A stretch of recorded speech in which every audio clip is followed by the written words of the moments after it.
We're live. This is Anytime with Ken and Alden, and we are beginning hot. Are we hot to trot today?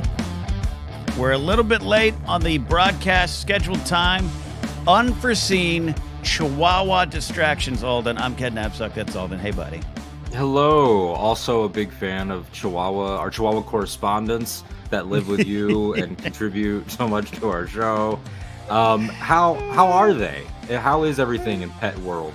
Everything's okay. Baxter boy, he turns 18 this year. He's an adult. Legal baby, and he's got, he's good to go. Like he's a healthy dog, but he's getting some of those old dog problems. So I had to take him in for some shots, and it's but then he how do I phrase this? If he wants to go potty, he's gonna go. It doesn't matter where he is. Yeah. And we respect that. We respect it. And a lot of people will say, oh, well, that's when older dogs start to lose control. No. He's not losing control. He's just reached this. This is what I do now. Yeah, you keep up with me. Yeah. This is a choice. I'm not suffering. I'm owning who I am. Yes. Yeah. This is Anytime with Ken and Alden, like I said up top. A little housekeeping, as we like to do. I've seen a lot of debate on Threads. For some reason, podcasts are being debated on Threads. This is a show. It's a broadcast. And a lot of people, I don't like hosts that banter. I don't like the business of just get right to it.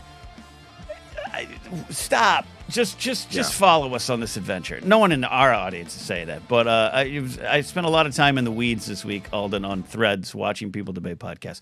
Anyways, housekeeping up top as I banter my way into a corner. We are streaming on 3 locations right now. I put a 4 up, but with 3.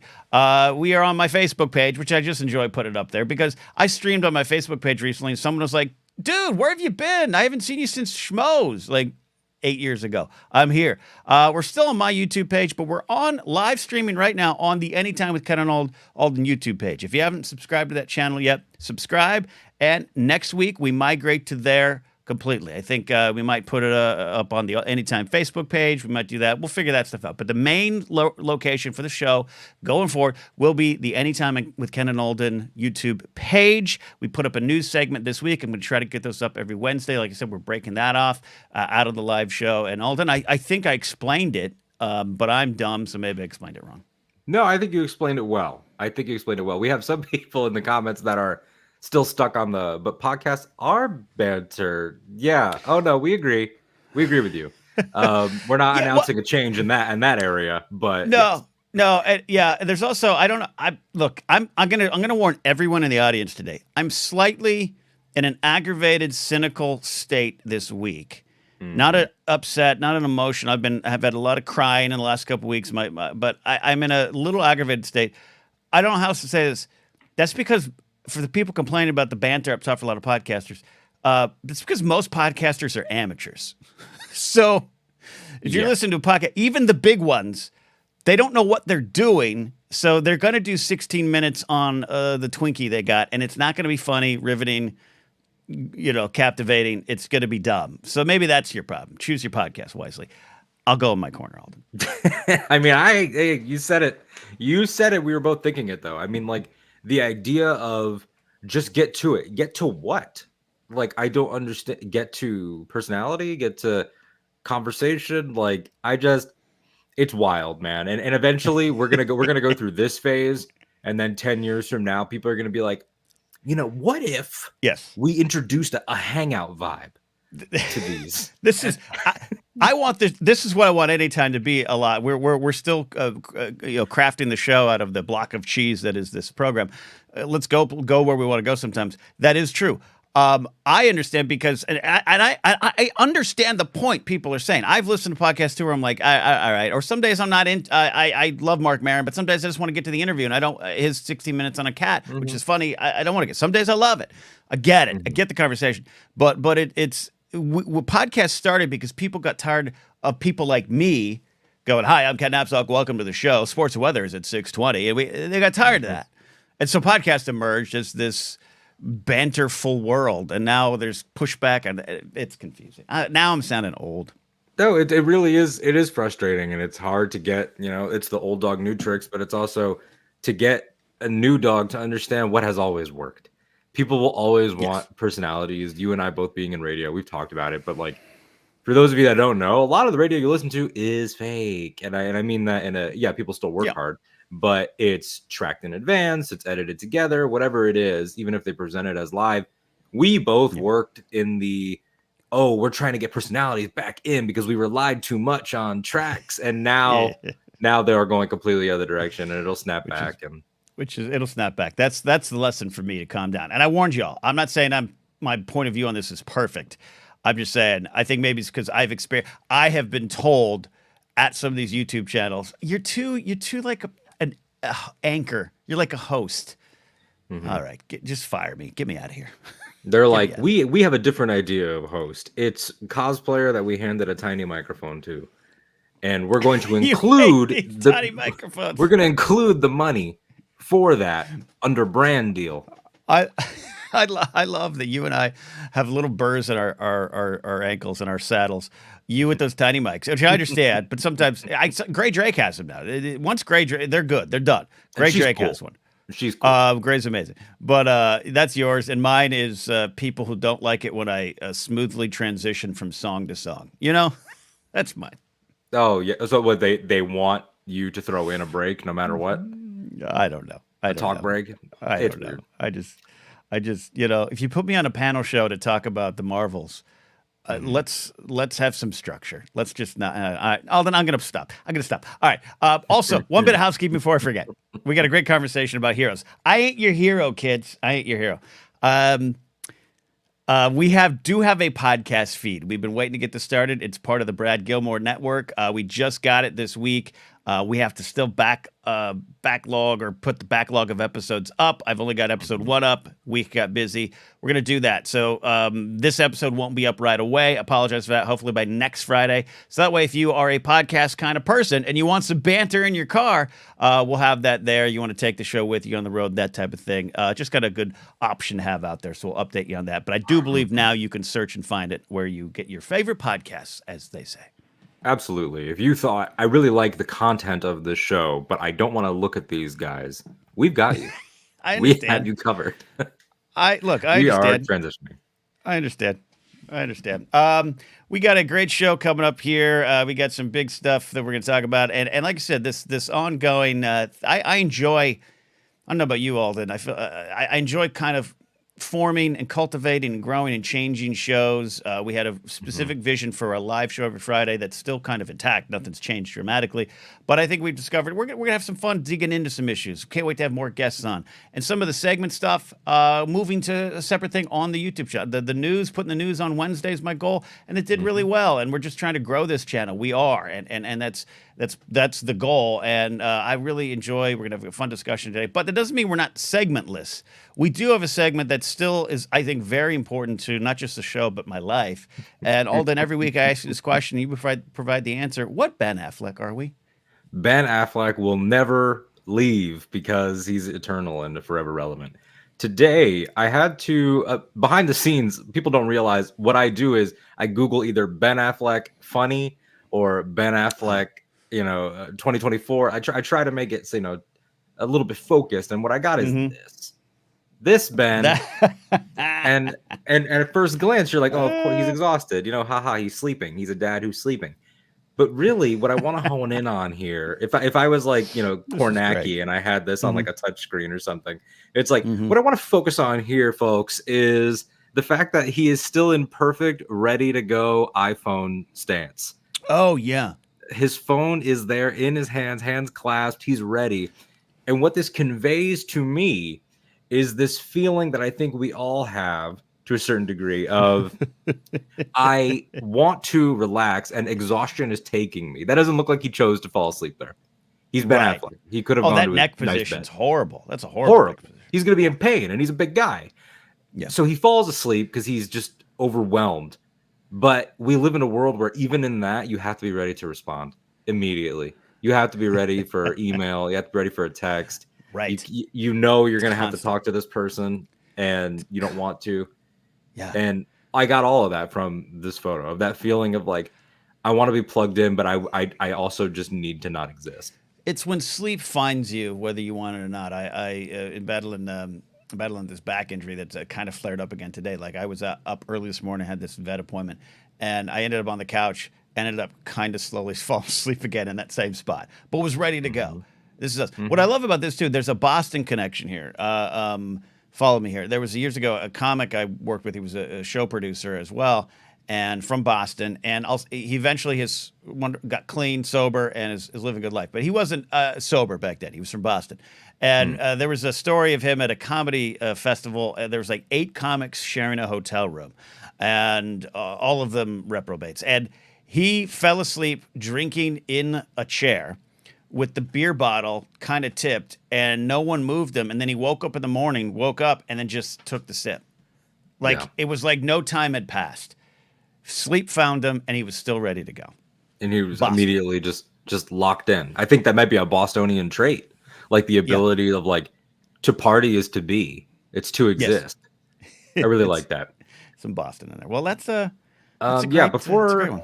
Before we move on, just because we have some people filing in, Molly Damon, our good friend, which channel to watch, which chat, because that's part of it too. And so, for those joining us now, we'll probably touch on this a couple more times throughout the show, just as people, file in and everything, and we can see who's watching. The channel that you will be on officially, fully next week is the Anytime channel. That's where we're going to be live. Right now, I'll let you all decide where you're going to talk to each other. We see, that's true. We see it all, but you all might not be. To Molly's if point, you are interacting with each other, then I understand that question. So as of right now, maybe you all go to the Anytime and give it that first boost of likes or something like that. Yeah. Anytime channel, check it in, says Jared. Molly says, I chose wisely. Love it there. I appreciate that. Like we aren't get to the main discussion here. We aren't like I said doing the news discussions in every show. We wanted to let the show breathe a little bit with some of our other discussions. Doesn't mean we're not paying attention to news. Again, the news segment out on Wednesday. Check that out. I try to capture the news from the weekend up till Tuesday night. And a lot's happened, and there's a lot to plug into as always. But you and I, Alden, were talking off air. As much as I've become like a news junkie and a little bit of a political junkie, want to kind of keep up and want to have the best, most informed opinions, or at least know what I am thinking, of the situation, even if it differs from other folks. I couldn't this week. Once Wednesday hit, I had a lot of life things happen, good and bad. Not a bad week, good week. And I think it's okay to for guys like us and folks out there watching, anyone out there, it's okay sometimes if you're not keeping up. It's not because you're afraid or overwhelmed with the world. Sometimes that's the answer. Sometimes just it's okay to not check in on the BBC News app the first thing in the morning because you've got something you got to deal with. And I'm trying to give myself forgiveness. Yeah, as you should. I mean, I think it's important because as we've talked about before, you only have so much bandwidth. You and I have both had emotional last week and a half-ish periods. I was, applying for things, pitching things, looking through things, and being bombarded with about 18 different opportunities to train chatbots. And I don't know if it's the fact that I'm also aggressively dieting right now, but all of these things combined, I felt a pit in my stomach and I thought I was going to lose it. So it just be like that sometimes. May I ask what you define as aggressively dieting? I am biting counting down every on a towel? calorie. Okay. I'm counting every calorie. My coffee has been black for a week straight. Wow. I'm on this, like, I'm not eating bread. The milk has changed. Everything's changed. And oat milk, baby. I'm oat milk. I started putting just a little bit of oat milk in. There's one sugar in that, and Yeah, the sugar intake is not zero, but near zero. Hopefully to get to zero. Good for you, man. I hate every waking moment of it. Totally get it. I get it. And look, we're here for body positivity, and if you're out there, you're comfortable with who you are, what you are, and your health is good. Go be you. I'm someone who enjoys working out, who enjoys getting. I haven't been able to work out for almost 2 months because of this damn back injury. So what's happened? You're aggressively dieting, Alden. I'm aggressively eating and cheating on my diet. I am aggressively doing it. I went and had Yeah. lunch yesterday at an El Torito, which is I said it as white as I could because it's a white restaurant, and Yeah. I went there and I had a large carne asada burrito, and I had to beg for them to bring me more chips and salsa, like please one more. I'm aggressively eating right now. I am not sure if you're aware of this, but El Torito said, and at least in an attempt to throw an accent on it, El Torito was also the name of a luchador who was a little person, and he was in Yeah. WWE for a while. And there is a Yeah. famous viral clip of him doing a match, and somebody yells from the front row, loud and clear, "Go back to hell, you evil mother effer."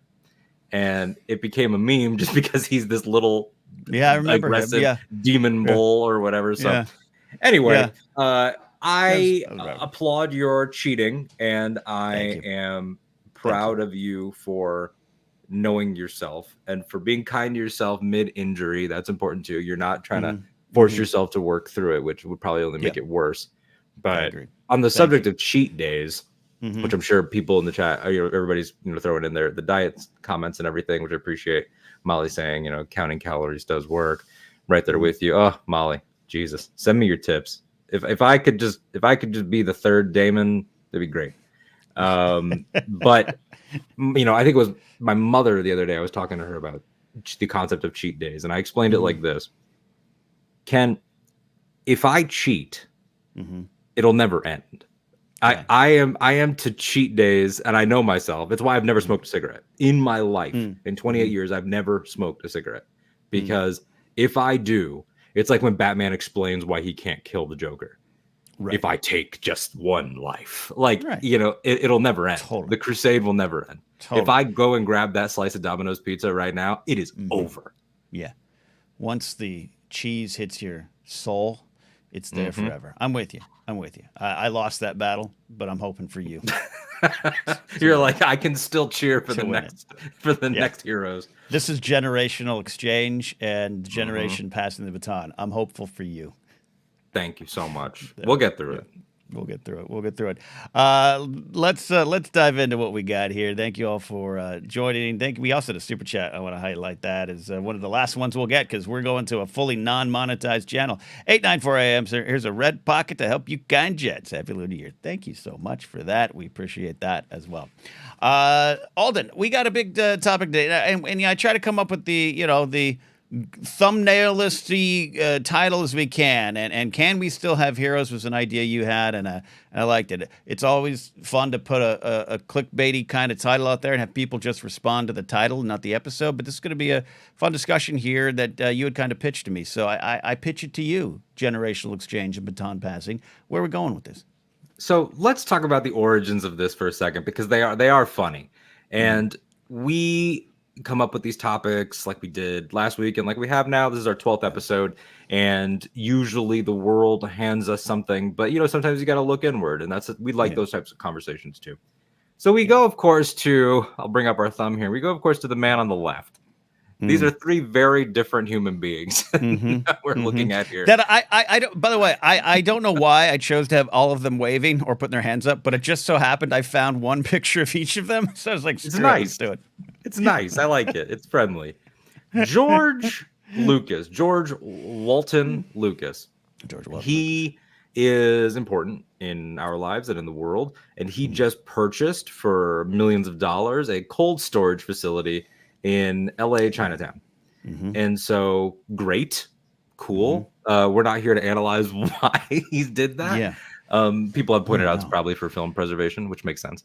But George Lucas got me thinking, and we joked about it. You and I were texting, and then I thought, well, he kind of still means something to both of us personally and to a lot of our friends and collaborators when a lot of people in our lives that we consider heroes at one time fall off. And why are they consistent? Why are they not? Got me thinking about the positives of having a hero or an idol or someone to aspire to, the negatives of it, hero worship. Some people might call it idolatry, depending on where you are and what you believe Yeah. in. Yep. But it got me thinking because, we don't want to come on here every week and just be like, and the state of our industry, we want to, this can be positive. But like a lot of things, it's multiple truths, which is sort of the ongoing theme of what we do.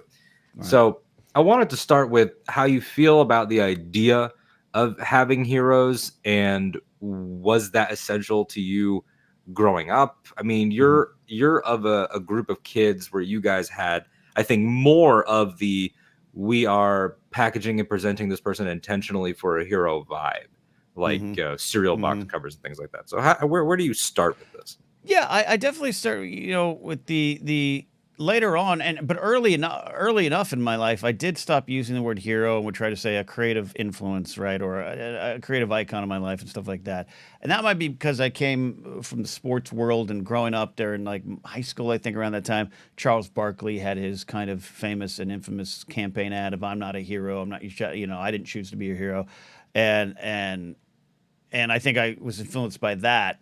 Even though, growing up, like we didn't know the dark sides weren't exposed as easier, right? Or even if they were, it was in a weird way where a lot of things just weren't addressed or something like that, or that kind of thing, if that makes sense. But I had them, and George being an early one, because once I discovered that space movie I liked, and it was caused me to have thoughts of what I want to do in life and what stories I want to tell, or what do I want.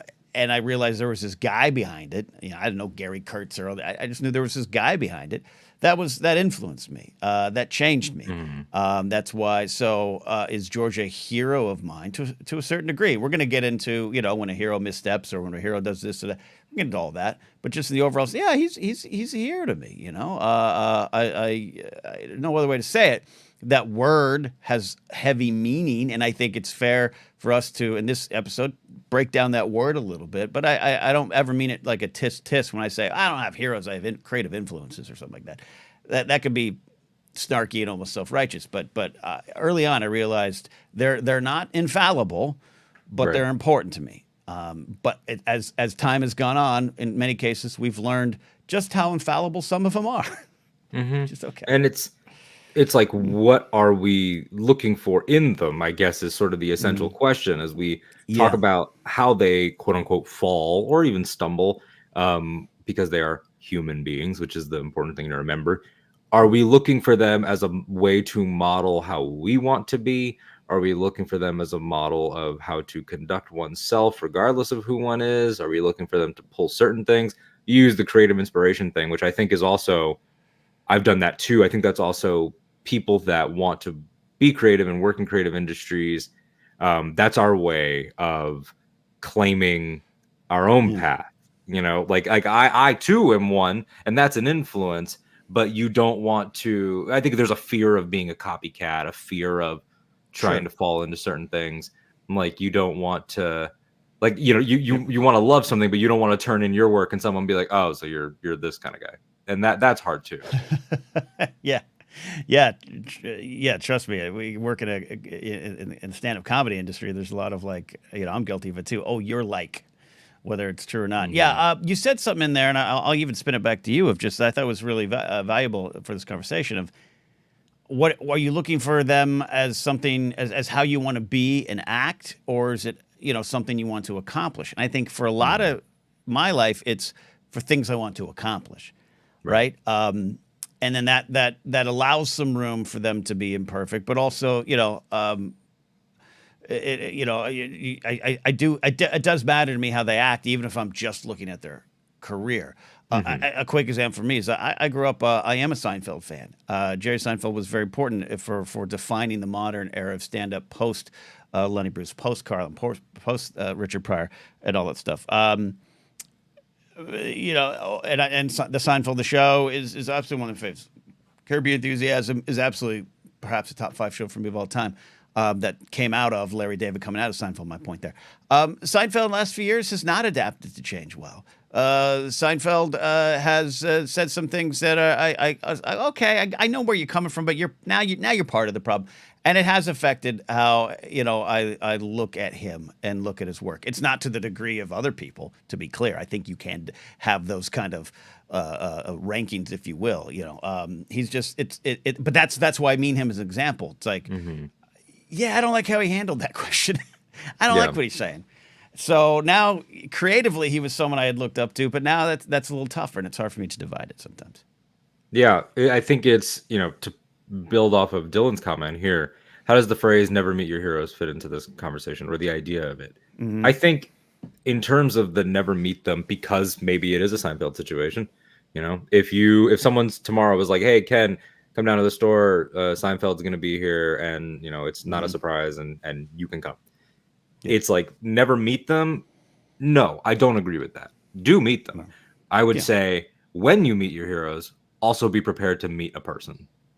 That's the key. Is like I've been fortunate to meet people that I look up to a couple times, and I've been fortunate in that they've been good experiences.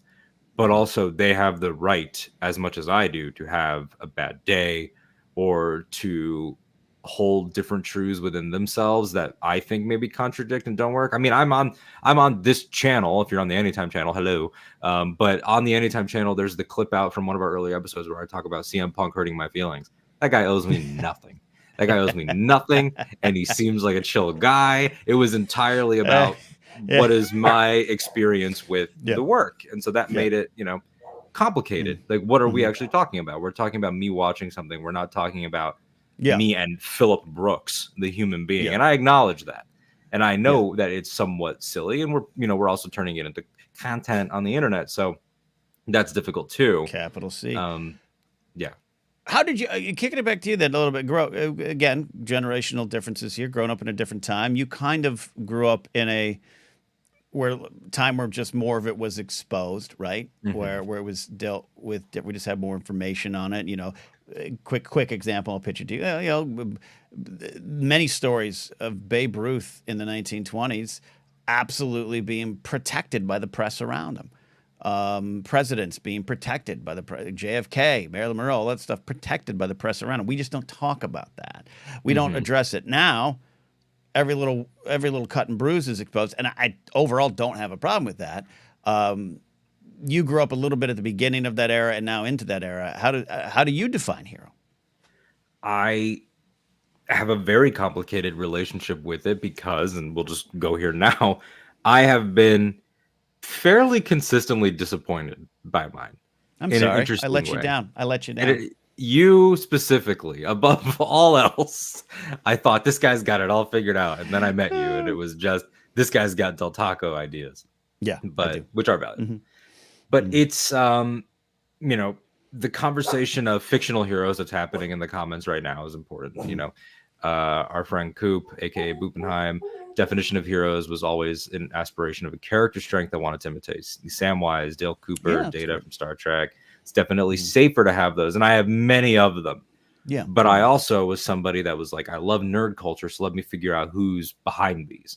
And I was, and I've said it before, I was the Joss Whedon kid, where I wrote a "Who do you look up to" essay in middle school about him, and knew the life story and knew the whole thing. And I've had probably a 50% success rate with that. Where it's like, I have a Harry Potter tattoo. Need I say more? And it's of the villains. People get tattoos of Darth Vader and the Empire and things like that, and it's like it's mostly worked out for them. It did not work out for me on the Harry Potter side. And then you look at, but the other people that I've looked up to that have never led me astray, really, like George Lucas, or I'm a big fan of Robert Downey Jr. and I've done the way that sports people know the stats and the college career, and I know the Downey family name before Ellis Island and everything, and I've done deep dive, because that really matters. That redemption story matters, and I think that's the thing, is that I've always grabbed onto stories and the narrative, and because I was in that age, like you talked about, to loop it into your original question, what's different about my time is that we could look at the full picture of a person with everything that we had on them. And it wasn't just the way they presented on television. It was like, oh, I like the way they presented on television. Let me find out everything. oh, there's a Mm-hmm. narrative here. He hit rock bottom and now he's doing this. I'm attracted to that. And so that's hard, you know. Mm-hmm. Yeah, no, yeah, it's hard, and I always like to say, hey, you know, you use case by case a lot too. I use case by case, and I don't ever mean that to be just a simple band-aid to put over things, but I just sometimes when it's like this is a story of a flawed person, and this is a story of a person I'm no longer wanting to look up to. You know what I mean? And maybe that's personal for folks. I think there's some standards we have out in society that are a little more louder, which is okay. But yeah, I think to your point of just digging in and finding out the whole picture is sometimes a journey. And it's complicated. It is difficult to Mm-hmm. acknowledge. Like, one thing I knew I wanted to touch on in this conversation is, can we take what we gained from our idea of the person? If the hero is Yeah. in our mind, that version of them, we take that, internalize it, keep it, Mm-hmm. but also acknowledge, well, but I also don't personally hold them on that pedestal anymore because Yeah. of X, Y, or Z. Like, I know that I like the kind of dialogue and the kind of dynamic that I like because of Buffy the Vampire Slayer or Firefly or Yeah. those things, or Astonishing X-Men, whatever. Mm-hmm. But I can't now still be like, and that's why I always say he had it. Mm-hmm. No, Oh. it's he was doing things. I also like to do those things. Now where do we go with Mm-hmm. from there? And that's the important thing to acknowledge. You dipped out for a second, but we got your point there. Just so no need to comment on that. The internet is a fickle mistress here. So it's fascinating. I would say case by case. I've mentioned this artist before. We talked about Force Center, but like I'm greatly influence isn't the word, but I took great comfort and solace in the music of Ryan Adams. And Ryan Adams, as it turned out, maybe, everything he advertised himself to be in his songs, he was. And I say that slightly as a slap back and clap back, if you will, at some of the stuff that was tossed at him because of he literally sang about this for 20 years. You can't be shocked that it's him, but then more stuff came out. And it was like, yeah, it's hard. And it's hard because his music for 20 years is already in my soul. And you have to unplug it. And sometimes you just can't. Sometimes you're like, I need to hear Winding Wheel. I need to hear that today. And it's not just simply artists from the art conversation. This is something more, but it's like, do I feel cheated now? How do I deal with it? And I never not think about it. And he is someone I would have called of a creative icon. He was at the solo premiere, and I was like, God, I got to go up and talk to him. And maybe kind of glad I didn't, but you know what I mean? It going to this is to the Whedon thing of like, you're not alone. I have people I've worked with professionally who were greatly influenced by everything he did, and they're in a weird headspace over it. Yeah, They know and what's right. Yeah.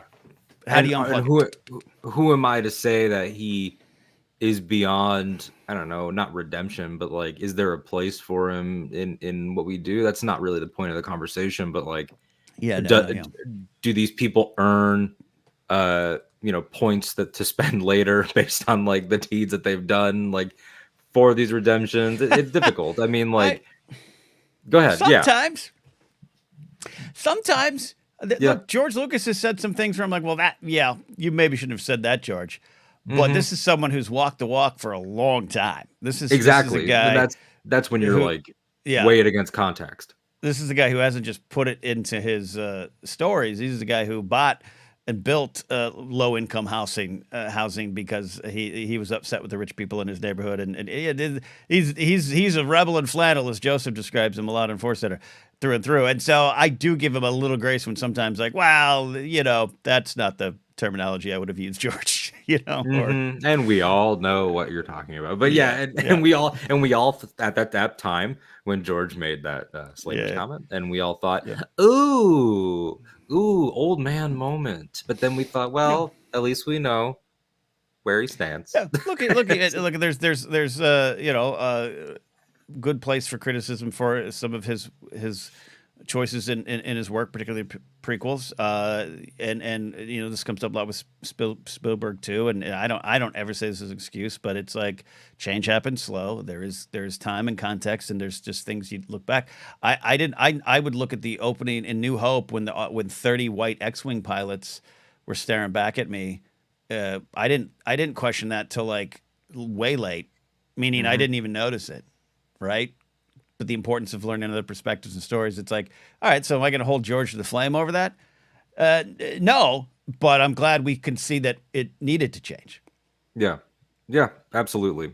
We got some great comments coming here before I move on to the next main point. Jared from Nerd Academy podcast.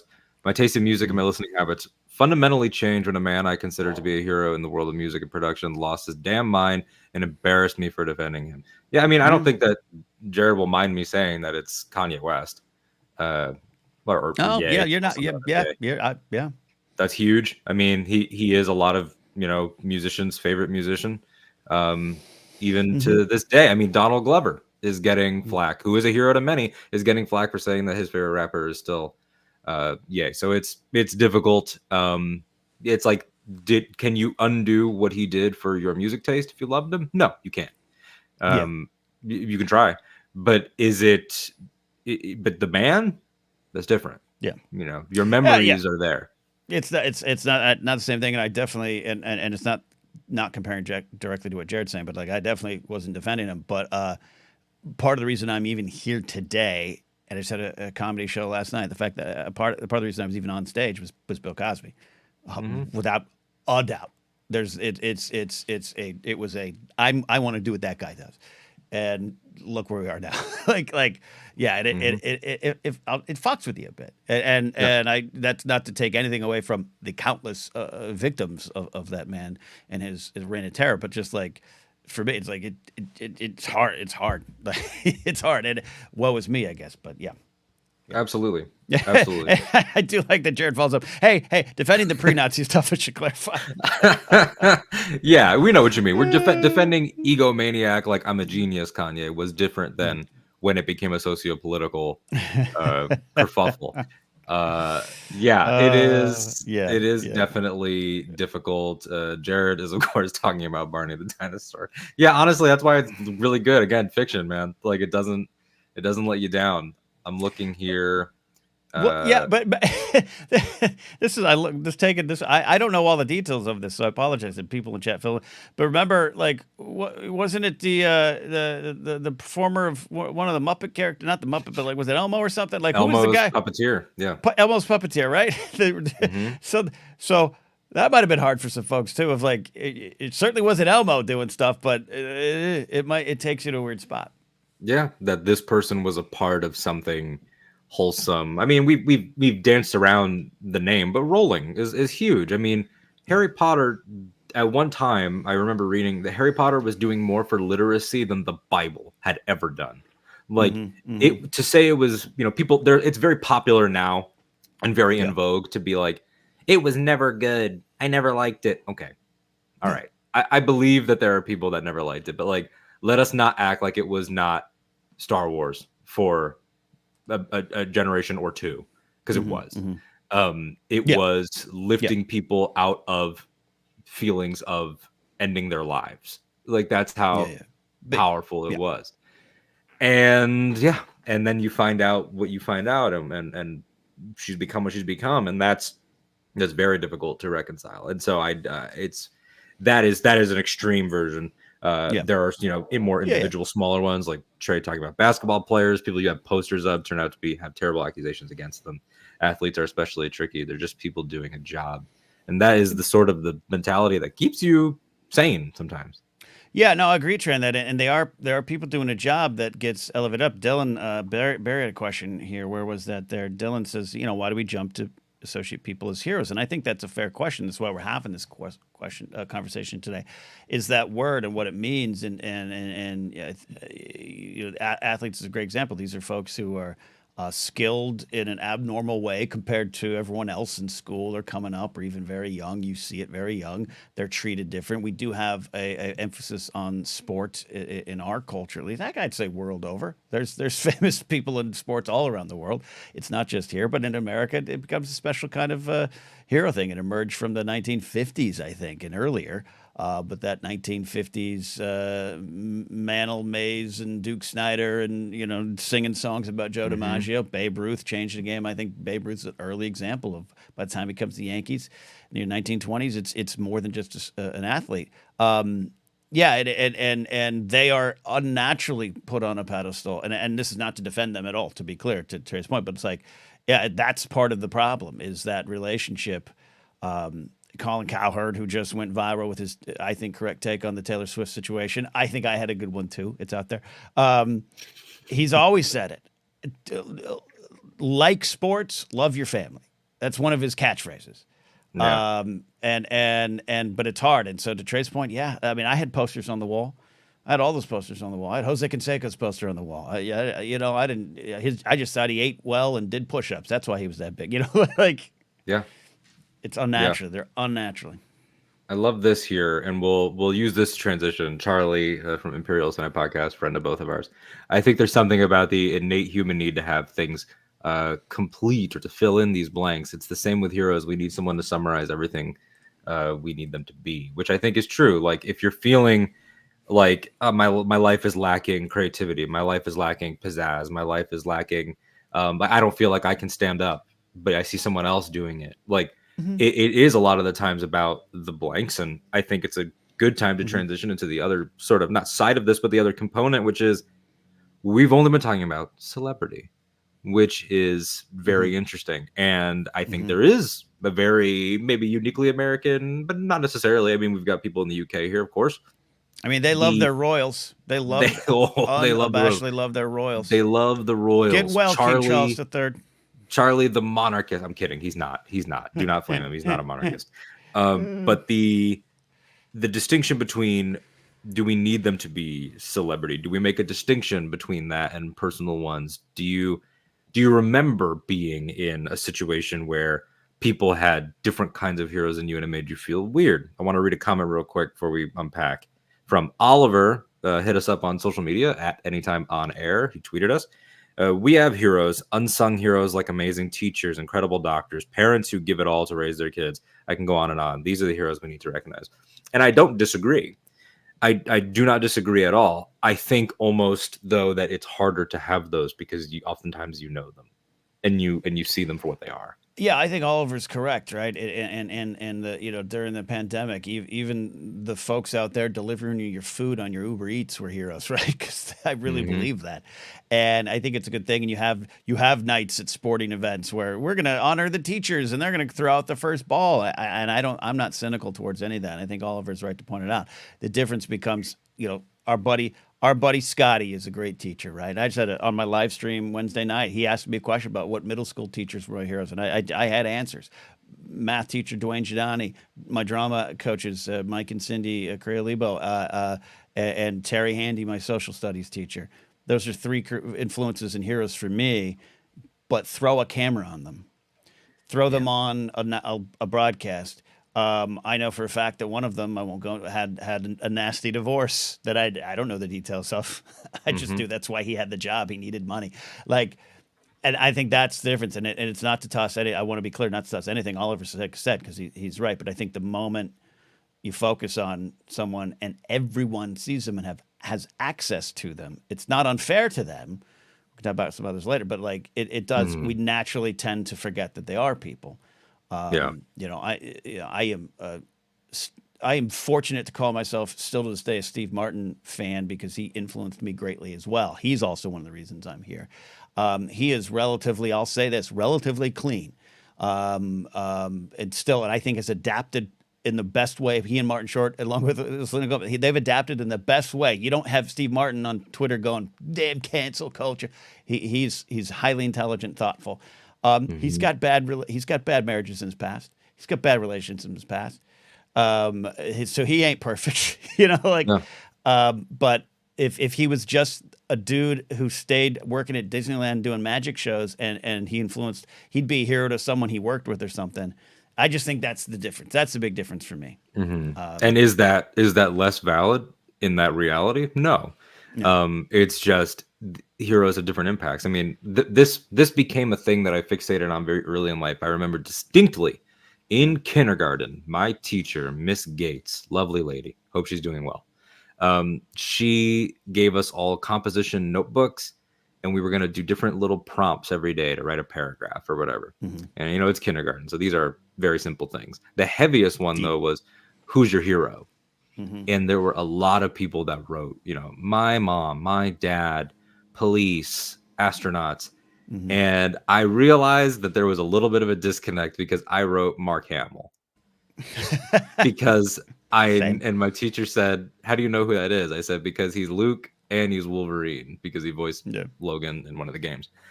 And I just had that fact in my mind. And so that was my reasoning, is that he did two things that I love. And so then I realized, oh, am I not taking this as seriously as maybe I should? Yeah. And so I've always had a difficult time with personal heroes in the everyday. In the abstract, of course, firefighters, what they do is heroic, and I would not do it. And it's brave. And, during the pandemic, we all saw just how quickly we'll raise people up to hero status and then tear them down when we feel like we don't need that anymore. I mean, applauding on the hour, the essential workers, all this stuff, essential just to get us through. And so I think there's a little bit of a suspicion and an anger that comes sometimes with analyzing hero dynamics, because it's like, well, what do you really mean? Like, would he be your hero if he wasn't your father? And like a lot of that comes, that's just an overthinking thing too that I do, which is hard, because is there a healthy amount of suspicion to have, do you think? In general, but especially with this, like, if you met someone tomorrow, at a comedy club, and they were like, oh, well, such and such is my hero, like, I can't wait for you to meet him. And it's like, there's a part of your brain that goes, okay, you immediately start to want to break it down.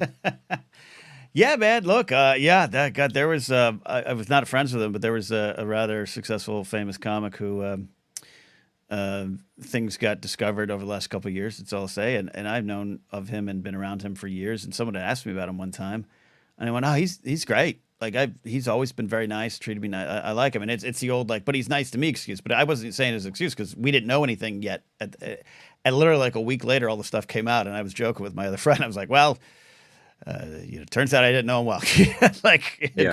It's so therefore it taught me to going forward. Yeah, you're right. If Alden's like, dude, the next time you're at Star Wars Celebration, you got to meet Scotty, I'm gonna be like, do I? Do I? It reminds me of, there's a quote in Sam Raimi's Spider-Man, which many people in the comments will know exactly what I'm going to say. It's the Green Goblin, played by Willem Dafoe, is talking to him, and he says, in the middle of this hokey movie where he's wearing this hokey Power Ranger suit, he says, and they found you amusing for a while, the people of this city. But the one thing they love more than a hero is to see a hero fall, fail, die trying. Yeah. And that is such an American perspective on it. Like, I mean, even in Air, I don't know if you watched Air, Ben Affleck's film about the creation of Air Jordan. I'm familiar with it, but no, I didn't watch it yet. Yeah. Great, as if you care at all about like movies about products, which is difficult sometimes, but they do a speech, Matt Damon's character, to the Jordan family, including Michael. And he says, your story is going to make us want to fly, but you are going to stumble, and they're going to grab onto that, is sort of the point. Yeah. And while he's doing the speech, they're cutting in the baseball career, the this, that, and the other thing, the controversies, and it's like, we are going to want that narrative too. And so that's what makes it hard, is that like they love you until they don't. And that really bothers me sometimes. Like, they did that to Taika Waititi. He was hot. And then he made one that we didn't like, only because he gave us more of what we said we did like. Yeah. And it sucks. He was never good. Keep him away from everything. And I hate that "what have you done for me lately" stuff. Hate it. Yeah. I'm with you. Yeah, it's Paul Simon once saying, every generation throws a hero up the pop charts. Like, it's timeless. it's timeless, and I don't know if it'll ever change. It's just worse now for those reasons. If different things had come out about Taika, obviously, I know that's what you're saying, but yeah, it's something special. I don't know. Is it uniquely American? I just think it's uniquely human, right? There was probably some cave dwellers, Borkus over in that cave's pretty good. I got to tear him down. Borkus has got to go. I love that. He's carving that wheel like he's a king. I need the wheel. Yeah. We all need it. He also discovered fire, so we can't cancel Borkus too fast. You just created the first original Anytime character. If we had thousands of dollars, we would do Borkus the caveman, who was ripped down by his own people. Borkus is over party. Andy has this up. They said this: the discourse man loves ripping apart a hypocrite. They love it. Yeah, there's something about that I really agree with. And again, I try to case by case. I try to be a reasoned person, whatever that means to y'all. I'm also completely a nutball. But there's sometimes where something they not retroactively go back and I don't know what I'm trying to say. What I'm trying, where it's just like sometimes you're like, just I always say let a person be human. Just let a person be human. I don't know if I was Andy. Maybe I stepped on your point. I apologize. No, I think that makes sense. As we're starting to sort of get toward the end here, at least of this topic, who, if you can rattle some off, did you have growing up that if somebody said to child Ken hero or to teenage and later Ken inspiration, creative inspiration, who would you have said and has that remained true? I mean, Steve Martin and George Lucas. I mean, that was early. Very early for me. I think my first Steve documentary coming out. We'll have to talk about that. Oh, is there? Oh, fantastic. There was, I think All of Me. I'm trying to remember the first time I knew of Steve I think the movie All of Me came out and we watched it on VHS tape back home. And I died laughing, like that was the first time so that was 84 range. So I grew up with those two. Sports, I was a big fan of the late Gary Carter. He's my favorite baseball player. He was known as a lot of people loved him, a lot of people hated him. He was a very outspoken a Christian guy, and I grew up in the church, so I was okay with that then, and I think I'm still okay with that for him. He passed away, unfortunately, of cancer. So I don't know what he'd be doing and saying in these modern times as things really became, those beliefs could take you to good spots. He could be someone who was like, yeah, no, I truly do love all, or so I didn't have to, experience that, but he was, for that time, he was really good. And I didn't gravitate to him because of that. It was just the position I wanted to play. I liked how he played.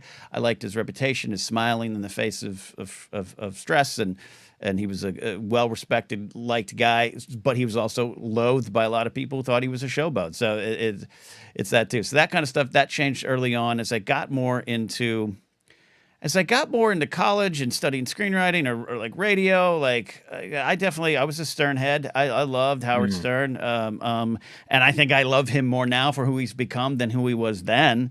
So I'm glad to have changed with him a little bit there. But I think by the 90s, I was, I love Noel and Liam Gallagher. There was nothing heroic about them. They were two drunk blokes fighting on stage. Like, I think then it became less about that. But yeah, George and Steve were some that stayed with me the whole run. Watching your heroes clash in that case. I mean, look, we live in a time where nothing is sacred. Hall and Oates are in a legal battle. There's nothing sacred anymore about these icons. That's true. George for me as well. I think that's great. Steve, I looked it up, by the way. It's called Steve with an exclamation point. It's on Apple. I think it's coming out.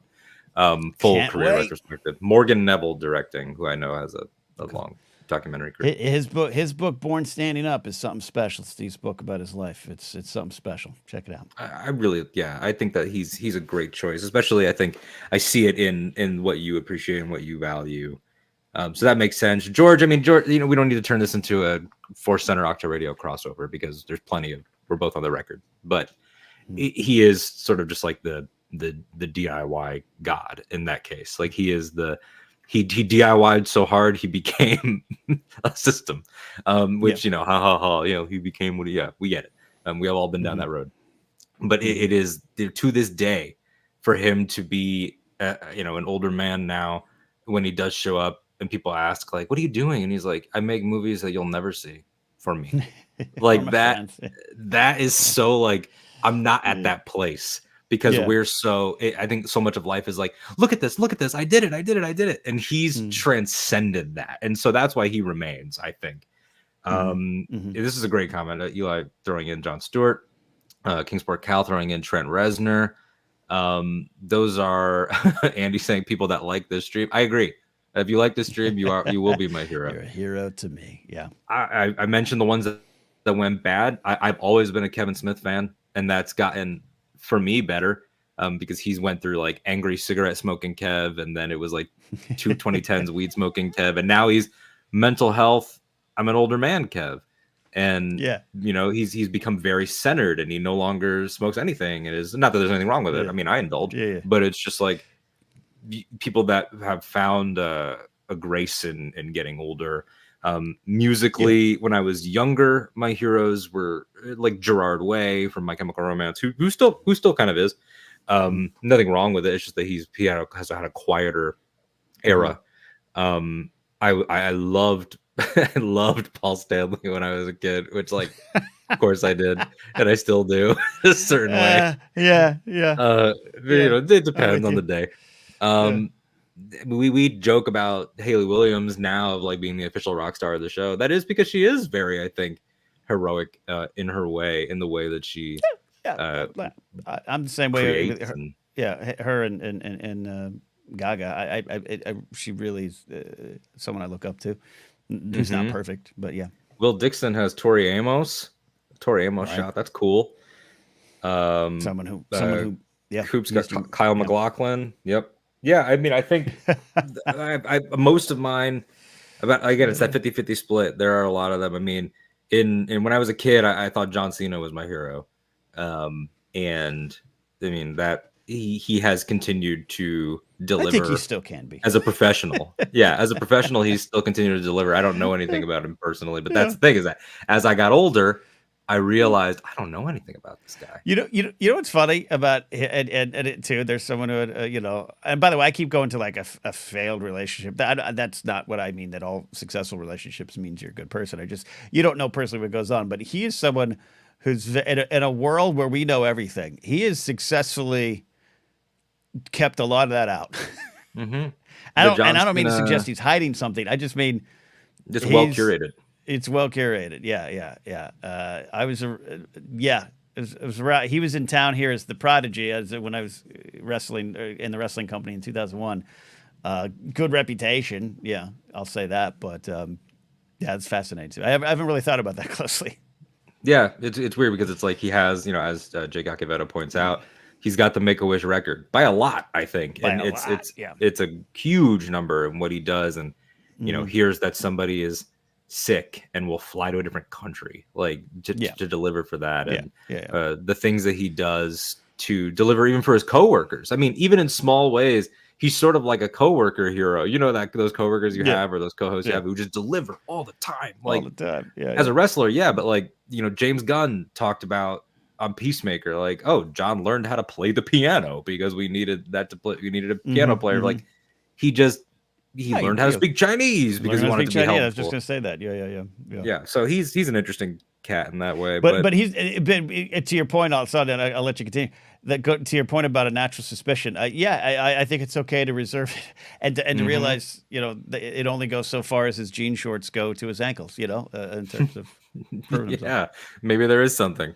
Now, historically, all of those. But do we have any now that we're grown? Do you find yourself as an adult? The ones you've retained, sure. You still look up to George, and George could be your father or grandfather, like, of course. But now, as a working comic writer, broadcaster, do you ever find yourself being like, I want to be that? Does that still happen, or is that a thing of youth? It could be a thing of youth, which might just speak to cynicism. But I also I think you still feel young. You still look up ahead of you. And for me, what I look for now and is how people have adapted to the changes in society. And it doesn't mean I'm changing in the best ways or anything like that, but I am changing and I have changed. And so I look those around me and I look those above. Again, I'll mention Steve Martin for the 50th time, but it's like, yeah, I grew up, I'm greatly influenced by Monty Python and to see some of the stuff John Cleese gets into, it's Mm, disappointing. Though Cleese's, yeah. reputation was maybe not the best, anyways, from back in the day. But but he also says some things where I'm like, yeah, he's out there fighting. He's fighting against Trump. He just also says it, and it's like it's hard to separate. It's a weird thing. But you look at someone like Steve Martin. But Steve Martin also plays a lot of things close to the vest, and uses his art in a way to communicate. I think. Only Murders in the Building has a lot of comment on generational change and growth and exchange. Yeah. That's one of the big themes there, so I look to that. I looked at that stuff, but I looked at those around me. So it's in terms of like, do I want to be I do want to be that comic in terms of not just success, but how they approach their work and everything. But also now I look more about like how they acting in the green rooms. Yeah. Like how they act in the. Yeah, and I got a list of people who I look at in my circle who are propped up and treated as wonderful. Who I'm like, oh yeah, no, they're not like that in the green rooms. Like, and so Hmm. it's like I'm looking for consistency in that and the ability to look around the world and go, what's my place in it? It's almost Uh, like uh, when growing yeah. up, the material makes a hero, but Yes. when you get older, the production, but behaviors make the hero. The behaviors make, yeah, and how and yeah, and again, I don't need them. I don't need perfection, but I just Hmm. need to see. That's the roadmap I look at. I'm still young in my mind, right, and I'm still got a Hmm. long way to go. But the passing of Carl Weathers was an example. I didn't grow Yeah. up with Carl being a listed hero, but as I discussed in depth on Force Center, I was a Rocky Four fan, I was a Predator fan, and definitely a fan of Happy Gilmore, and definitely a Hmm. fan of Arrested Development and his work on there. And but who he in the end, who he was online. Hashtag be peace and out there in the trenches fighting daily and speaking his mind. And, that made me love him more. That was part of the loss I felt like so many did last week when we learned last week on this show when he passed. Yeah. So that's what I look for more in my advancing years, Alden. That's powerful. I mean, to connect what you're saying about like the green room of it all, Mm. but the green room literally, but also in any situation, any behind the scenes, any office setting, anything, the way you and I are with each other behind the scenes or people we know, and connecting that with your Steve Martin example. Let's think about Mm. like just like that on a production level, two legends. And their co-star she was certainly not a nobody, certainly not. She had a successful Disney No, Channel yeah. show, successful Huge, yeah, music career. She was a yeah, star. yeah. But in the world of comedy specifically and comedy television, for them to borrow a wrestling term, put her over and to make her part of to make a trio with her Mm-hmm. was, I think, really powerful. And that to me is the kind of gesture that I love. And you can do Mm-hmm. that behind the scenes outside of your material. You might have material that doesn't resonate with me, but you keep the door open and you Yeah, help people up the ladder behind you. yeah. And that's really, really important. I mean, the Big Lou had a comment about, yeah, this is one of my favorite Robin Williams things. Had it in his writer that a certain amount of jobs for each movie would be reserved for people in need. I think it was like 100 homeless people per Robin Yeah, Williams production were brought yeah. in to work on set and do jobs. And like when Mm. you make sure that the door doesn't close behind you and that other people can do what you do, that's extremely important to me. So I think, yeah, to answer my own question, do I have that now at 28 Yeah. where I'm like, oh, that person's my hero? Not necessarily. It's more so like I would love to be in on that. I would love to be their peer, even if we don't on their level. It is about work, but it's also like, yeah, I love that they keep things open. Kevin Smith has always done that. If I make it, my friends are going to make it. Adam Sandler, if I make it, my friends are going to make it. You're going to stay gainfully employed and we're going to stick together. And we're seeing a Mm. little bit of that now with Mm. newer artists like Iowa Debris and Rachel Sennett and like that New York comedy crew of young women who are now breaking through. And it's like, I'll write and direct this one and you'll be in it and then I'll be in yours and I'll produce hers and this, that. Like, I love Yeah, that. yeah. That attitude inspires me. Yeah, it So yeah. does too, and I think it's important.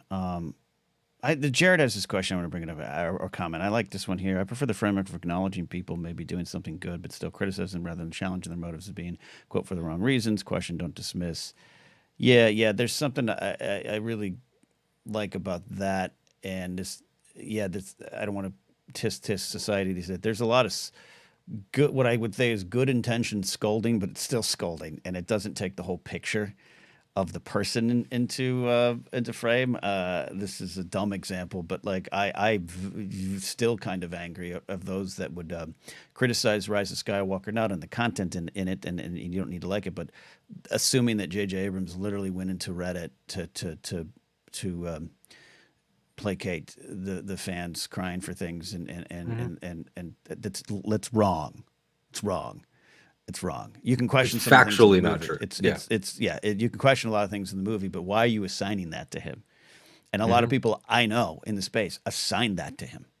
And it was like that's more than dismissive. It's destructive. And so Jared, I like that comment as we have this conversation about heroes. And the right way to hold folks to the flame is part of what I got. You know. Yeah, I mean, we'll talk about that a little bit in the entertainment news. I mean, on our thumbnail, we had George Lucas, we had LeBron James, who I put LeBron James on there, or I suggested that you do it because he is the biggest American athlete. He is like, if he goes somewhere, people they'll cry. Like it's like seeing a godlike Herculean figure walking around. And then the last one is Taylor Swift, and the reason why we haven't address her directly here is because of entertainment news. We're going to talk about something that her team is doing that I don't agree with, but we're going to do it in the way of like I am ready? Not. Are you ready?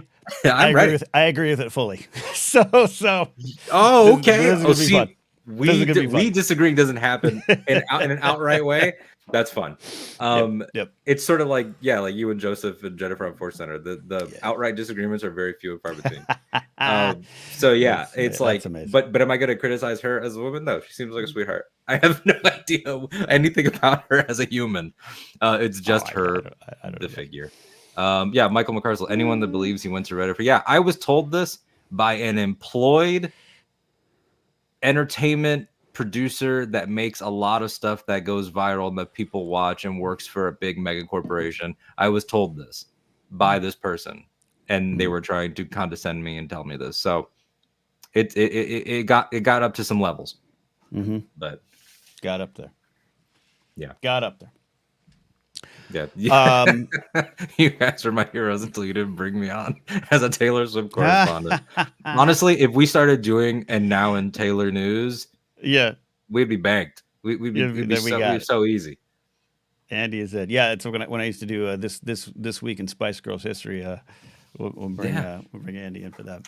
All right, wonderful. And this is an ongoing conversation here. I know we're kind of maybe coming to the end of this one here, Alden, but it's ongoing and it changes. And I've always said, like, sometimes you just don't really know until something comes out, and I think that's okay. That could change a person. I used to have a lot of opinions on social issues when I was 22 until I moved to LA, and then the world opened up and I was exposed to more people, exposed to more situations. And I think that's okay to change that way. And so it is how we view heroes sometimes. Yeah, absolutely. So are you ready to transition this into entertainment news by talking about Taylor Swift? I appreciate that. That's one of the last instincts of radio that we joke about is you need to transition things. You can't just say you're going to do something. You need to let them know. You got to have a fun sound bit. So T-Swizzle is Tay. Perhaps Taylor Swift Kelsey if things go their way. There's already like the prop betting on whether or not Travis he Kelsey Swift. That's more likely.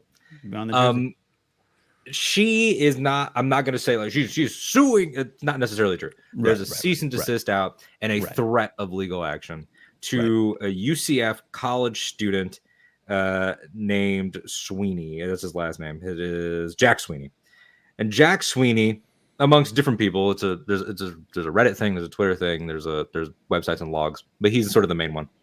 He is keeping track of several public figures and celebrities in the billionaire class for their private jet uses within the context of the environment. That way we can see distance and CO2 produced, et cetera, et cetera, et cetera. And he's done this with Elon and Oprah and Zuckerberg and a few other people, Trump. And so Taylor Swift is one of these people. And Elon already tried to go after him and then like deleted one of his accounts, and it was like a whole thing. Right, and now Taylor and her team have done a cease and desist against him for the what I would characterize as usage of public information. But it's caused a kerfuffle. So it's a kerfuffle. Before I rant, please, and you have a background in public safety, which makes it different. Yes. Yes. First of all, so what do you like? I addressed this on my 20 Minutes of Coffee show the other day when it broke. I literally admit, I was like, up until this point, I didn't care or have a problem with it because it was Elon, it was Trump, Bill Gates. Got it. And I know what he's doing, tracking the planes and this and that. We haven't invented another way to travel fast. None of these people can fly coach. But hey, are you tracking how far, how much these? I know the Kardashians taking it instead of a car. So I want to be clear. I'm not saying like all that stuff is pointless or useless, but Taylor, someone who I like and agree with, like, a lot of things she does with her money. Being a billionaire is something I'll never be, but if she, she's doing some things I would say I'd like more to do, but that doesn't mean she's above criticism. Yeah. I will say I go and I want to be clear. I'm not, Alden, I'm not suggesting that I am a celebrity. Okay. Can we get that on the record? I am not really, because my copy of Why We Love Star Wars, The Great Moments That Built a Galaxy Far, Far Away by Ken Alden suggests differently. But I'm known in some circles. Now, from 2015 to 2017 to 2018, the known was higher. I'm literally nobody. But I do have a public safety background. I'm highly critical of law enforcement and how we approach it because of the things I experienced in that realm. But I also think that crime, despite all the social issues and the economic issues and everything that might cause it, is still real. I have executive protected for some folks, Jewel, Pink, Mini Driver, that kind of thing. I feel like there's a weird pull in a rank. And again, so I'm sorry. Have you ever had to go to a comedy club and tell the manager, there's a picture of a guy that's threatened to come here to harm us tonight because it's public knowledge we're here? Mm-hmm. And I've had to distract a crazed fan who showed up and why we got a female comic out of there. That stuff is very real. And until you're in that spot, like, and again, I'm here. Walking to my neighborhood and hearing someone honk a horn and go, Pit Boss! Oh my God, you live here? It's real, and it's mostly, and that's where I go to. So now, this isn't to undercut anything you're about to say. Because they are almost two topics within one. They're two, because this kid doing what he feels right to track the upper class, to track the elite, to help got it. Is it worth her getting hurt? Is it? And what I had to ask myself, is it worth someone from Elon's family or Elon? I don't like Elon. Yeah. And that's the only thing. Is it worth it? Because that stuff's real. I don't mean to laugh at the idea of that, but but that's just real to me, and it is public knowledge. But so is where every comedy club I will be at, and I am a white straight dude who doesn't have a problem in the world. But I can tell you, I've been on shows with people. We've had to be like, this picture. See this picture? Call the police immediately, please. And that's because, and you can't not promote where you are. So it is at the FAA. You can go to the FAA and track any plane. This is why I love it for debunking UFOs. Mick West could go in the history on these websites and find the exact plane that people thought was a UFO. So I have no problem with it. But I don't. So it's not a, do I want them to sue this kid into oblivion? No. But I just say I would only caution you to say that's part of the conversation about safety. And it is her point of view, or her team's point of view. And again, part of this is also these people have managers and teams and everything. And like, whether she might have said, this is completely theoretical. For her, it could have been, oh yeah, that's annoying, and I would rather it wasn't happening. And then her management and team go and like destroy the kid. Like, so who knows? There's a lot of disconnect sometimes. Because she has not released a statement. It's not like she tweeted and said, Jack Sweeney, can you not? Like, and then her legions of fans would have done the work instead of lawyers. The issue that I have is that if we are going to hold the billionaire class accountable, and again, this is a separate issue from the safety stuff, because that's what her team has cited, and you're not wrong. Of course, like if we knew what airport she was going to land at, people do that to hotels for celebrities of way less. Hotels, and I'm telling you, man, I've turned around, had someone tap me on the back in Vegas, and I was like, how the fuck did this person know I was here? Because they threatened me. You know, it's like, that's my. But yes, I'm gonna put that on the shelf, Alden. When we consider the fact that it's public information for the FAA, that to me immediately just like sends a like, why are you punching down instead of trying to cause a dialogue? You, who probably could above anyone else, cause a dialogue with the FAA about the privacy of a private jet, since it is private jet travel. Is there a conversation to be had there? I don't know. I don't understand. I don't honestly. Business. Yeah, I don't know. Yeah, I don't know to that regard. But is there a conversation to be had there instead of let's cease and desist the kid who is just, because like right now, like I could post, you know, I think Ken Knapsack makes this because I looked on Glassdoor for the salary of a producer. And it's like, or, you know, it is the same logical track of this was posted here, especially on a government website. And I'm going to say this because he's being indiscriminate about the billionaire class, which you touched on, which is like, do we feel the same about her that we do about Elon? No, we don't, for much bigger reasons. Yeah. But she has crossed into the level of money that some people, and I would tend to agree, is immoral. It is immoral to have it because it should not be possible. And that's its own conversation.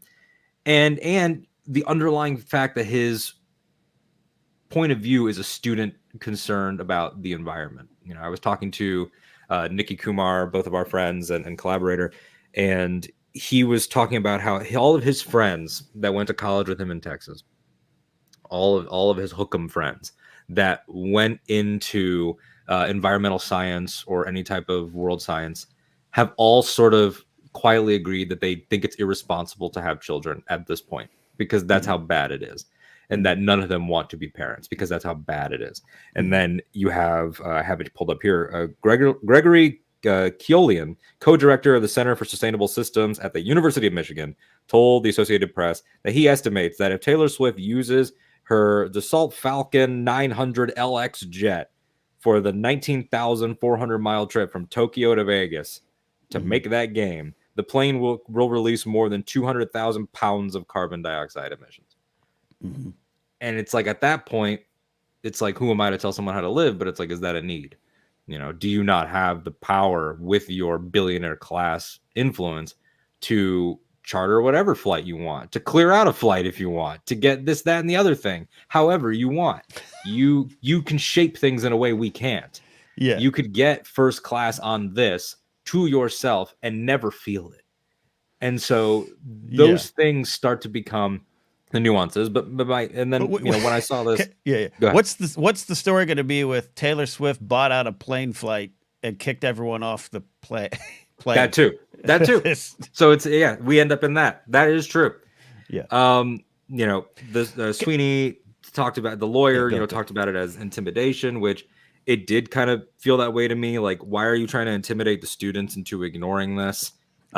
What do you want to be doing things? Like, the fact of the matter is that I think she needs to ask herself, or that her lawyers need to ask, is, do we want to be doing the same thing that Elon Musk just did?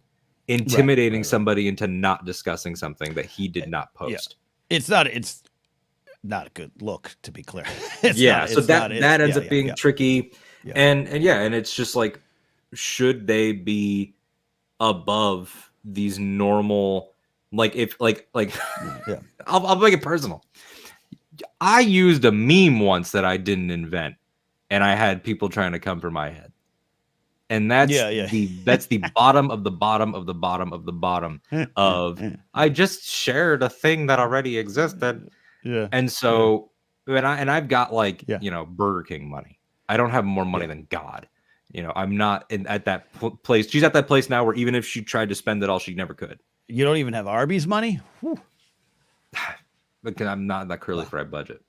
Yeah. So It's difficult. It's difficult. No, but this actually factors in, I think, a little bit of the conversation today of she's an absolute hero to some, and doesn't mean she's above it. And I, I'm only arguing, like, as someone who has a friend whose father is a famous space wizard. The amount of times that police have to be hired and brought in just to get him to the private lounge, and I've witnessed that. It's part of the hero culture as well. So all to say is the airline. We should look at airline. And I know I was on one of, I forget what I was flying lately, but they were like, by 2030 our planes are going to be spitting out flowers and sunshine. Don't worry, we've got the environment in our. I don't know if that's true or not. We'll see. Just a plane, just flowers and seeds and bees are flying to the back of the plane. So I do, and she is. And I take your point. I was being snarky a little bit about it. Like, sure, she buys an entire plane for herself, but like, she's reached that. It's valid to bring up. She has reached long ago has reached that level that she cannot function normally. And is she reaping the benefits of it money wise? Of course, absolutely. And do I think it's immoral? I don't disagree with you. I'd like to try. I'd sure like to try to make it moral. But give me $1 billion and I will get rid of it. Yeah. I'll buy you a new whatever you want, Alden. So I don't. This isn't a full disagreement with the bigger point in the picture. Can there? Yeah. And it's not a good look. Is there a way that I do worry about real time? I look at the problem wrestlers have with autograph hawks, TMZ, and that comes just from valets and cabbies tipping and spying on these. But I will say it's hard for me to separate the safety issue. It's hard to separate that stuff. Collider one time, because it's the public record thing. Collider's address was public record, and more than one occasion, people showed up. There was one particular incident that the production guys were in their production office and they turned around. Suddenly there was a dude with his hands in a hoodie and his face kind of covered by the hoodie sitting in the room with them. And all of them freaked out. And I had just, I used to still carry my ass baton and handcuffs with me and everything. I just kind of carried it in my bag. And so me and Mark Riley went to confront this guy. It turns out he was from London. He was a nice kid. It wasn't Matty Gunner. He was a nice kid. He just was a big fan, and he looked our address up, and he wanted to come hang out with us. And that freaked us out for a long, and that's all. Probably caused a long conversation about.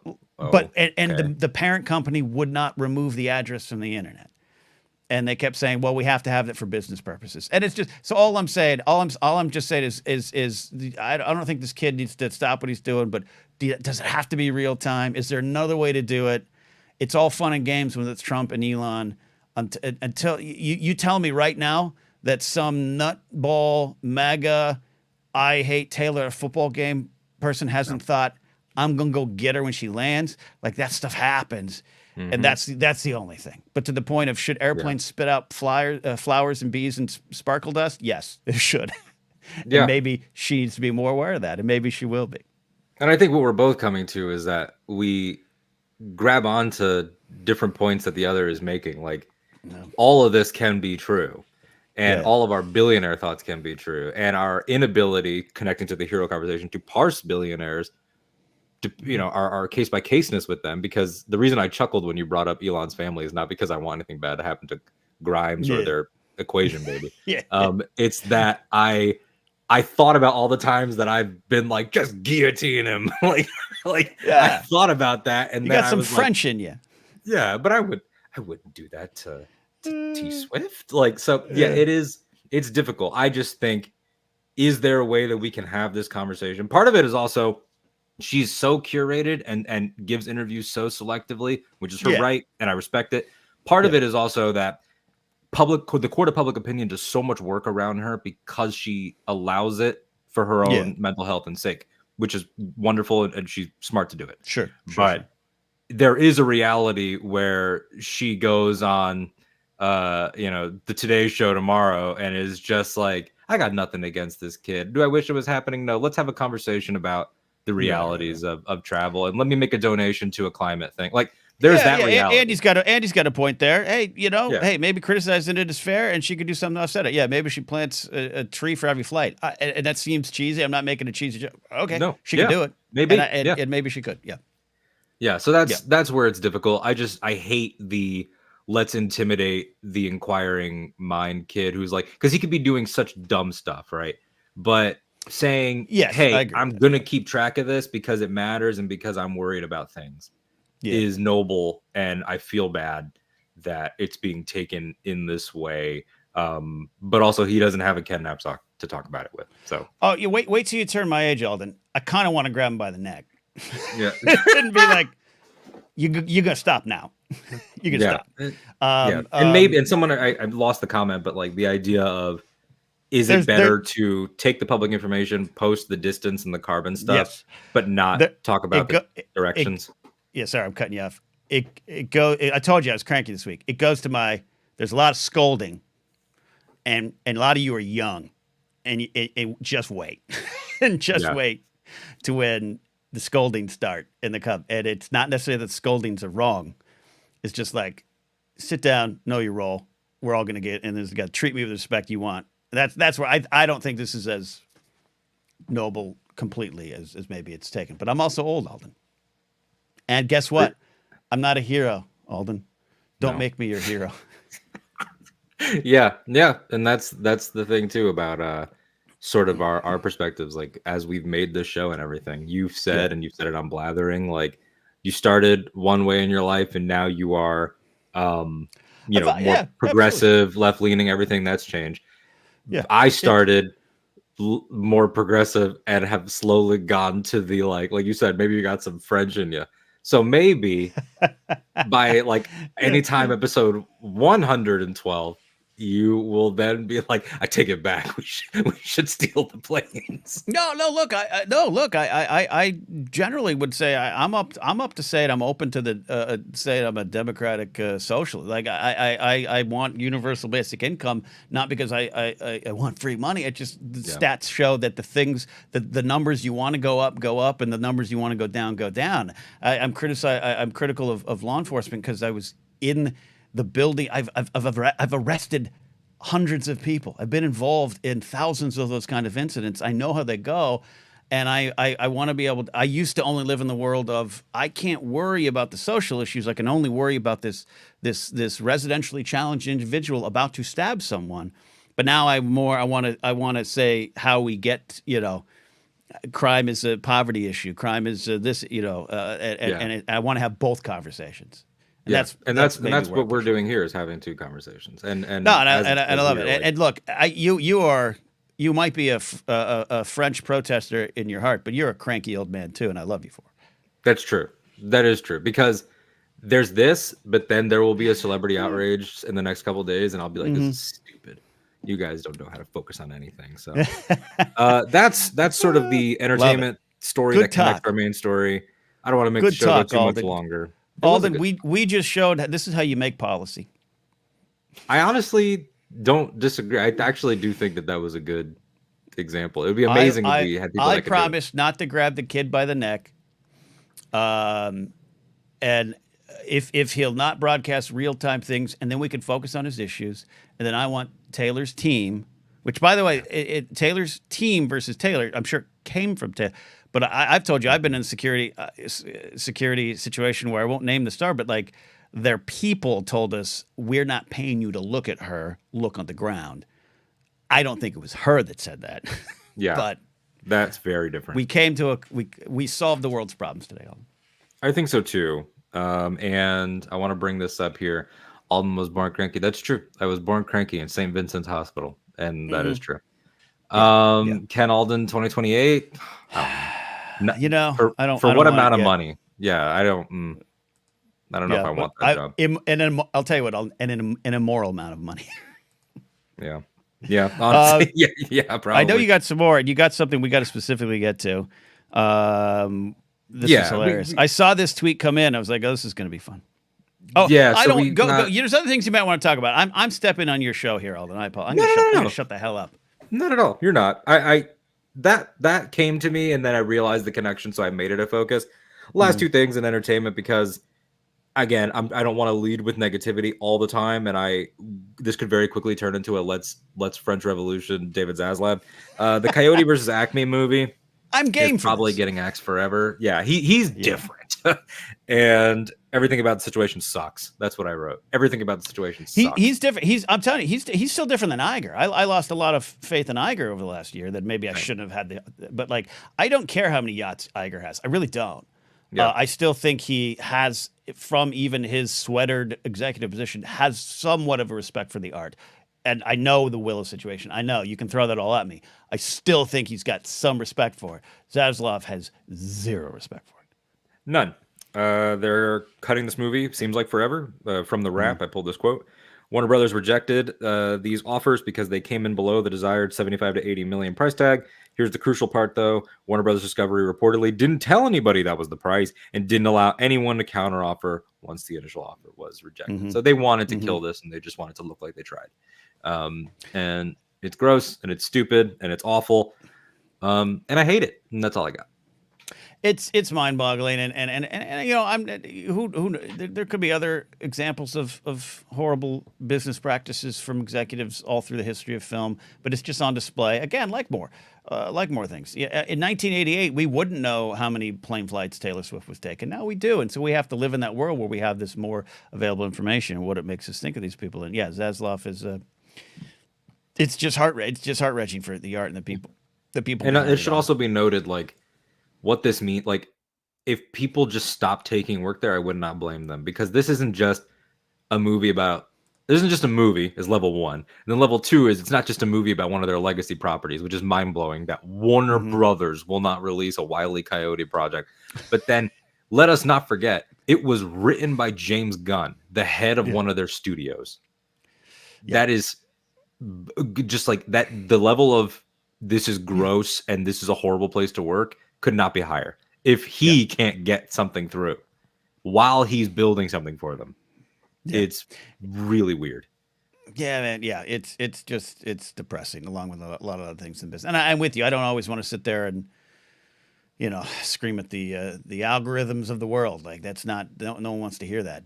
Just like I don't always want to do content about how depressed I'm at. Like I want to actually have things and shows about other things. So because we could fall into that. But this is the entertainment news, and this is what's going on, and this is highly prevalent. And again, to be clear, like it baffles my mind that the Willow show isn't just on there. I don't care about storage cost, tax, like it's just not true. Davis and what do you do? Like, because you just spent $1.5 billion to Fortniteify all of your properties, and like, don't tell me you don't have money.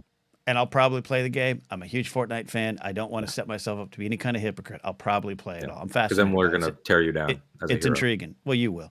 Sean Room will as well. I know what he does up there in Pacific Northwest. Sean Room, one of them hippies. Sean Room is tracking Ken Knapsack's flights. Yeah, and by the way, I'm someone that's realistic about budgets, right? Like I get it. I've managed budgets for two, you know, very big companies for one contract. Like, just because you take away the budget from the pencil supply doesn't mean you get to put it on the employees. I totally understand how it works, whether I agree with it or not. I'm not saying the 1.5 was just sitting around for actors and writers to have, but I'm just like, it's again, going to the Taylor Swift thing, whether I kind of maybe agree with her team or not, it ain't a good look. It ain't good. Exactly. And maybe it needs some explanation or to be addressed.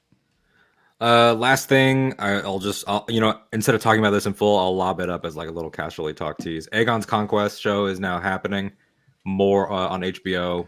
The prequel of all Game of Thrones prequels, the one everyone's been asking for forever. Forging of the Iron Throne, Balerion the Black Dread, etc., from Mattson Tomlin, who is a writer on The Batman and The Batman Part 2. And so that's coming, and we will discuss it over there. Love it. Am I too cynical, Alden? I'll wait till it shows up. That too, because they had a slate of things working, and then George was like, things have changed. Things have changed, man. This thing from the animated side of things, the live action, I want them all, but show me. We'll see when they actually happen. I sound like a Star Wars pundit talking about Lucasfilm. Oh, we'll see when they actually make a movie. I bet it's at some point I get it. Cool. So yeah. let's move on. Where's that thing? Were we gonna just? Did you remove it? I'm looking at the rundown. What did I remove? We were gonna discuss the Oxford comma. Oh, I've got that here. I have it here as a graphic. There it is. Okay, yeah, let's do it. So this is an audience question. If you have any questions, leave them. Questions, super chats, tweets, whatever you want to do. I made a graphic of this one because it makes me laugh and because I ranted about it already today. This right here. From Scotty J. Rowe. From an absolute hero, by the way. An absolute hero. An actual hero of mine and should be of all of yours. Thoughts on the Oxford comma, and I wrote, I will be addressing this on air. Okay. Now, today... Oh, please. Do you have an opening? No. I'm to be sure that I'm the most researched I can be for this project. I'm currently reminding myself what the Oxford comma is. I know it's a great punchline, like a dangling participle is a great punchline. Yes. Known as the serial comma, placed immediately before the conjunction, usually and, or nor, in a series of three or more terms. Got it. Would you like steak, comma, chicken, comma, or pork for dinner? The comma after the chicken is the Oxford comma. I'm going to hang out with Ken, comma, Alden, comma, and Joseph, and Scotty, whatever. It's not, I'm going to hang out with Ken, comma, Alden, and Joseph. That makes us a pair when we're three entities. I agree with you. I brought this up today because Empire Magazine did the 25th anniversary of the prequels, and that's coming out, and it looks great. It's gorgeous, but cool photos, cool, whatever. I thought they were going to announce 12 movies. I know. I thought that they were using the Kenobi line to promote a season they made in secret. It was, And a couple of the tweets and a couple of the passages that were shared or tweets from the staff had grammar things that I was making fun of in private. Like George Lucas apostrophe is not how you do George Lucas as a possessive. He's not George Lucas's. He's not multiple things. He's George Lucas singular. So it's George Lucas apostrophe S. S apostrophe S is still proper. And so I was going on all these rants. Got it. Okay. And one of the rants I went on is the Oxford comma. And so that's what prompted Scotty to ask us. But it is important and it matters. And I hate it. And the Oxford comma is important. Yeah. Schoolhouse Rock up in this place. Yeah. So, okay. Yeah. We got some Oxford comma support. Yeah. But we're in agreement that the comma needs to go there. It's important. Yeah. It needs to be there. The sentence reads poorly if you don't put it. It matters. And like I maybe I've given up on the battle of if I'm writing even an email and I go, "Hey Alden," I'll put a comma between "Hey" and Alden. Yes, that's and correct. I know, and it's correct. But I'll say her name. You can call her Roxy Stryer, and I got in a debate with a producer at Screen Junkies. Roxy and the producer were like, "Ken, why do you put a comma on your emails? You'll say like, 'Hey, comma Roxy.'" I'm like, "Because you're supposed to." Yeah, that's how it's right. And they were like, "No, what's that about?" I'm like, I'm not the best when it comes to grammar, but that's how. Didn't they teach you that? And I understand things change, so I kind of given up on the argument. Like I've kind of stopped doing it. Like I'm just like, "Hey, Alden," but I just remember I felt insane for being called insane about it. Maybe we'll have to book a crossover with her called "Let's Give Grammar a Whirl," and we will do a live producing. Her and Steph can come on, and we'll debate it. And just so everyone's clear, adore them both. Yeah, they're great. And Roxy was just the best at TV fights and everything. But like, yeah, it was. I just remember. I was like, why am I even being questioned on this? You cannot question me on this. This is correct. Whether or not the times have changed is a different conversation versus why are you doing that? And look, sometimes it just it's a nothing thing, but like I had somebody in one of the group chats I'm in that was like, "Oh, I never knew that. I never thought about that." And it's like, yeah, but it's okay that you don't know. It's not okay that somebody making money to do this doesn't know. That's when I become a real old man. that's when it comes out. So the question remains here as what does Scotty, an educator, what does he think of the Oxford comma? Not to speak for him, but I believe he is pro. He's pro Oxford comma. And it was discussed in a secret group chat that we all have. Yeah, it's just it's a thing that doesn't really like matter It does. but None of this matters. None of this matters. None of it matters, but it's those little things where it's like the world's burning and we're all gonna die. But So all we this might as is well where pick this a is. fight. Trust me, I'm not just being a grumpy old man today. Okay, yell at Taylor about her plane all day. I'm telling you, you're going to reach a certain age where the scolding from the generation behind you undercuts the purpose of their stated intentions. Yeah.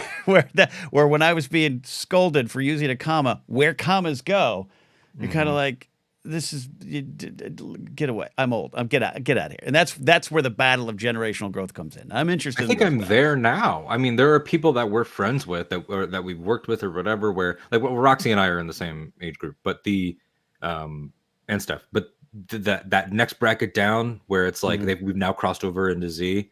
Yeah, Z's got the helm.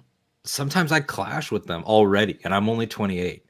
Like with Jared, Jared has a very positive view on like content and TikTok and all this stuff, and I'm always just like, but it's not real and you don't get it. Like it's a fast and I want to be clear, like I'm on there. So I have a bit about this in my stand-up about I'm here for change. I'm here for growth. But one night you're at your home minding your own business, wearing your puka shell necklace and your no fear shirt and your bootcut jeans, and someone comes up behind you and says, "You're done. You're outdated. You have nothing to give to the conversation anymore." And you're like, "I just was here." Like, hold on. Yeah. And that's the conversation. Absolutely. Oh God, what about a semicolon? I don't even know when to use semicolons. I've never understood where to use semicolons. The key to using a semicolon is to not. I think that's yeah. Look, I was taught how to use a semicolon in like 1982. Like I don't remember. Remember. Yeah, maybe I'll have to text one of my English teachers because speaking of heroes, all of my English teachers and my government and economics teacher from high school and I are in cell phone contact to this day, 10 years out. Wow. We all have stayed in touch. 10 years out. Love it. Love it. Good stuff today. Vermont Mike says use to separate thoughts. Yeah. I like semicolon can I like the use of them. I'll say this. And Andy loves they love the semicolon. I am intimidated by the semicolon. Mm-hmm. You don't want to get it wrong. And to Mike's point, Mike's right. That to use to separate thoughts. Mike's very right there. I don't know how my thoughts are. I don't know. But then it's like, you know what else is used to separate thoughts? Periods. So it's like I would rather just craft a sentence. Yeah. Well, what's funny too is I usually tend to write shorter sentences. My Star Wars book is a speech. It's not a book. It's a speech. And I've told the story, but the audio engineer he insulted my book when I got afterwards. He said, this book is weirdly written. Like it's short sentences. But now that I've heard you record it in the booth, I love this. And so that's where I suffer. Where like I write little punchy little bup, and I don't craft beautiful sentences. I'm just not smart. I've always been told that I write the way that I speak, and I've had times even like in tweet craft where I'm like, okay, but I need to read it. Tweet craft. But it's the counter to even but to the point of things change. That's why text and social media. I get I'm not saying I don't understand the point of that Roxy was saying to me at the time. Like I know most people don't use the comma here anymore. So I get it. I have no problem because I like to write how we speak, and I'll say ain't, and I'll say and I'm my brain jumbles things up a little bit. Like I get it. So I'm with you on all of it. But yeah, you write beautifully. You're a beautiful soul.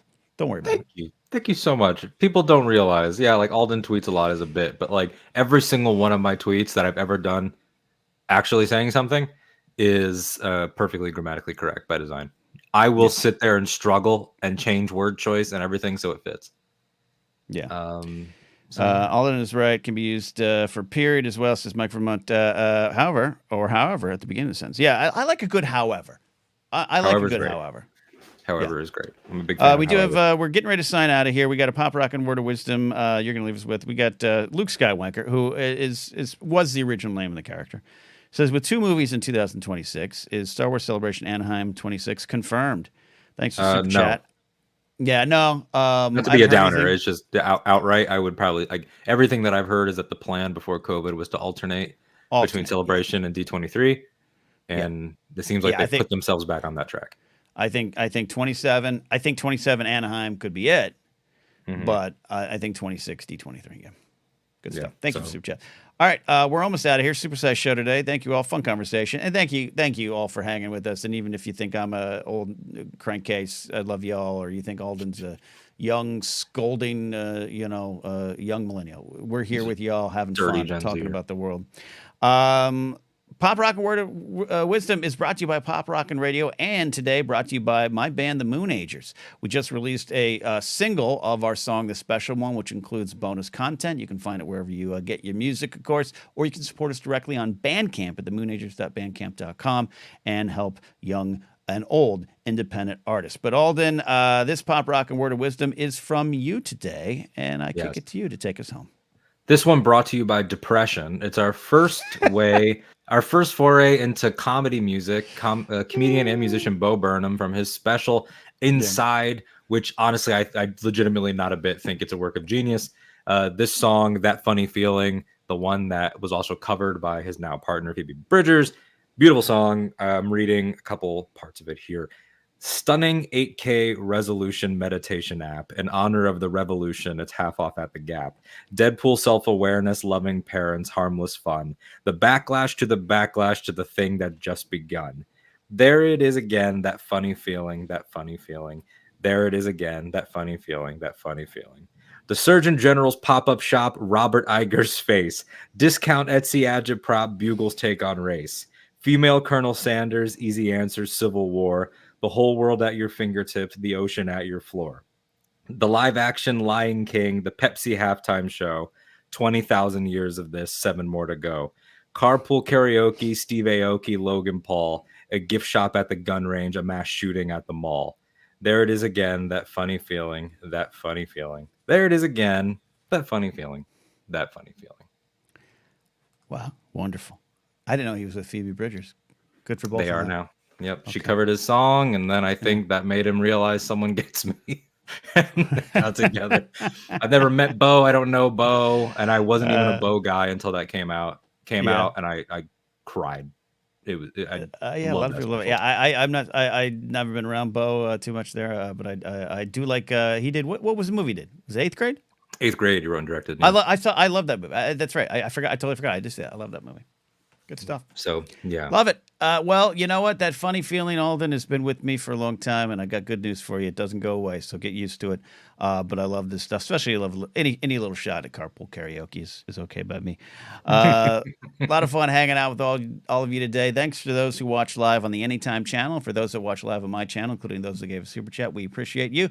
Next week, we'll be live on the Anytime channel. Look for the news segment on Wednesday and other stuff. We're not done commenting on things and putting videos out there and just having fun as best we can, looking at the world of politics, social issues, world events, pop culture, and all the things that matter to us.